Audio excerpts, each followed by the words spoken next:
Assalamualaikum warahmatullahi wabarakatuh.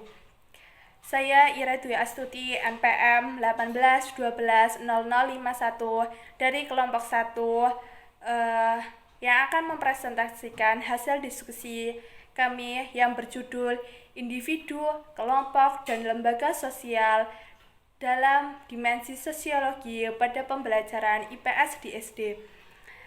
Saya mendapatkan bagian mengenai implementasi pembelajaran IPS di SD.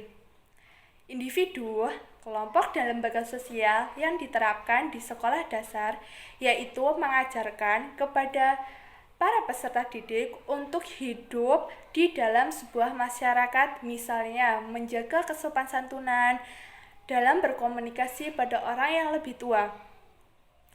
Guru juga memberitahu beberapa macam lembaga sosial, di antaranya terdapat lembaga keluarga, lembaga ekonomi, lembaga agama, lembaga politik, dan lembaga pendidikan. Yang pertama, lembaga keluarga. Walaupun peserta didik di sekolahan tidak bersama orang tuanya, tetapi ibu guru yang di sana mengatakan kepada peserta didiknya bahwa ia adalah orang tua kedua di sekolahan. Jadi, jika terdapat apapun mengenai peserta didiknya, ibu guru harus bertanggung jawab karena sudah menganggap peserta didiknya sebagai anaknya. Yang kedua, di lembaga ekonomi, peserta didik juga diberitahu mengenai nominal-nominal uang atau mata uang yang ada di Indonesia. Dan diajarkan bagaimana caranya bertransaksi, melakukan jual beli di dalam masyarakat.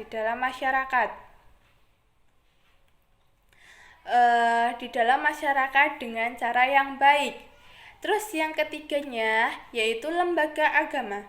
Penerapannya kepada peserta didik yaitu memberitahu agama itu sangat penting bagi kehidupan dan menunjukkan betapa kekuasaan Tuhan Yang Maha Esa itu yang wajib kita syukuri, yang wajib kita nikmati. Dan memberitahu bahwa makhluk hidup itu juga butuh keyakinan. Terus yang terakhir itu mengenai lembaga sosial. Lembaga sosial di dunia pendidikan masih banyak lagi. Misalnya itu lembaga politik juga di pembelajaran IPS di SD juga diajarkan sebagai mengenai presiden, kekuasaan, dan partai-partai yang perlu dipelajari.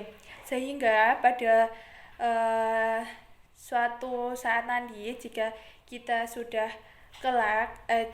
sudah besar kelak, kita akan dapat memahami mengenai perpolitikan yang ada di Indonesia. Selanjutnya, saya juga mendapatkan bagian mengenai bab ketiga penutup, yaitu kesimpulan. Ilmu sosial dapat memberikan pengetahuan umum dan pengetahuan dasar tentang konsep-konsep yang dapat dikembangkan untuk melengkapi gejala-gejala sosial agar dapat tanggap. Persepsi dan penalaran kita dalam menghadapi lingkungan sosial dapat ditingkatkan sehingga lebih peka terhadapnya.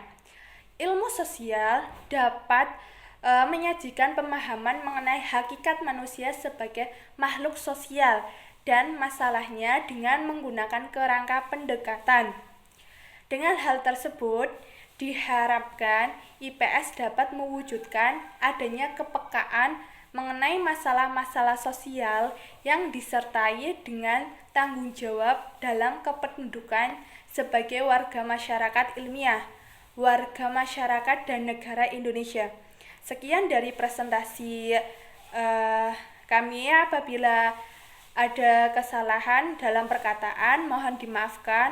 Wassalamualaikum warahmatullahi wabarakatuh.